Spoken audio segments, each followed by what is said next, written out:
এই Canon LBP 6030 প্রিন্টারটি কীভাবে install করবেন সেটা আমি দেখাচ্ছি।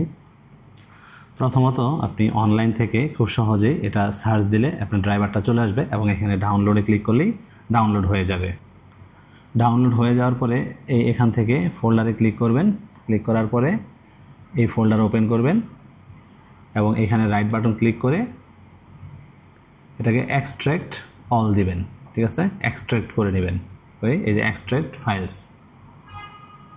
এই এক্সট্র্যাক্ট ফাইলস করে নেবেন। ওকে, দেন হচ্ছে এখান থেকে এক্সট্র্যাক্ট ফাইলস যেটা থাকবে সেটা এখানে রেখে দিবেন। দেন চলে যাবেন হচ্ছে সার্চে গিয়ে প্রিন্টার্স অ্যান্ড স্ক্যানার সার্চ দিবেন। দেন এখান থেকে সার্চ দেওয়ার পরে দেখবেন যে এখানে ব্লুটুথ অ্যান্ড আদার ডিভাইসেস আছে। এই ব্লুটুথ অ্যান্ড আদার ডিভাইসেসে ক্লিক করলে দেখবেন যে ডিভাইস অ্যান্ড প্রিন্টার আসছে, ডিভাইসেস অ্যান্ড প্রিন্টার্স, এখানে ক্লিক করবেন। ক্লিক করার পরে দেখেন এখানে আমাদের নিচে এই যে প্রিন্টারের যে আইকনটা আছে সেটা দেখাচ্ছে, বাট এটা আনস্পেসিফাইড। ওকে, তো এখন আমরা জাস্ট এখান থেকে অ্যাড প্রিন্টার দিব, দিয়ে আমরা this printer that was not installed আমরা এটা সিলেক্ট করব। ওকে, দেন এখান থেকে অনেকগুলো অপশন আসছে, একেবারে লাস্টের অপশনটা add a local printer or network printer with manual setting, এটা সিলেক্ট করে নেক্সট করব আমরা। দেন এখান থেকে ইউজ অ্যান এক্সিস্টিং পোর্ট, এটার জন্য আপনি দিবেন হচ্ছে এই দেখেন এখানে দেখাচ্ছি USB 001 ক্যানন LBP 6030, এটা সিলেক্ট করবেন এবং নেক্সট করবেন। ওকে, দেন এইখানে যদি আসে HPর, এখানে যদি আসলো, আর না আসলে আপনি হ্যাভ এ ডিস্ক দিবেন। দেওয়ার পরে ব্রাউজে চলে যাবেন।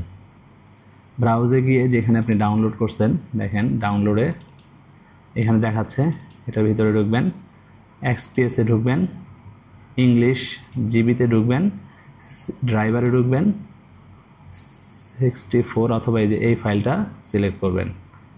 ওকে করবেন। দেন এখানে দেখেন আমাদের ফাইলটা চলে আসছে। ওকে, দেন এখান থেকে এটাকে সিলেক্ট করে নেক্সট করেন। ইয়েস,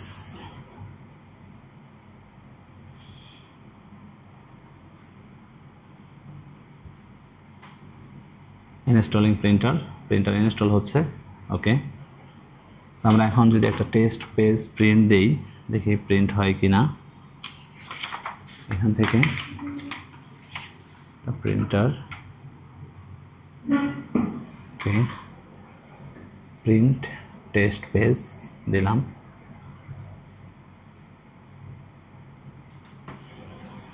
প্রিন্ট হচ্ছে।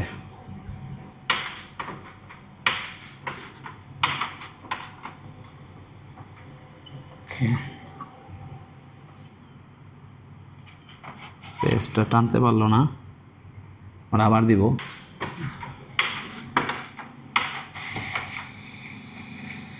সমস্যা আছে, প্রিন্ট টানতে পারে না পেজ ঠিক মতো। তো এই যে আমাদের অলরেডি পেজ প্রিন্ট হয়ে গেছে। তো এটা আরেকটা সেট দেখতে হবে যেটা আমাদের প্রপারলি সেট আপ হয়েছে কি না।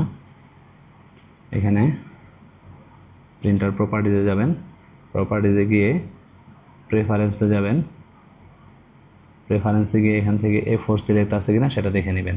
ওকে, ওকে, প্রিন্ট সেট আপ। ওকে, এখান থেকে এগুলো ডিলিট করে রিমুভ করে দিলে ভালো হয়, কারণ এগুলো অনেক সময় ঝামেলা করে। প্রিন্টারের বাইরে যে জিনিসগুলো আছে এগুলো ঝামেলা করে।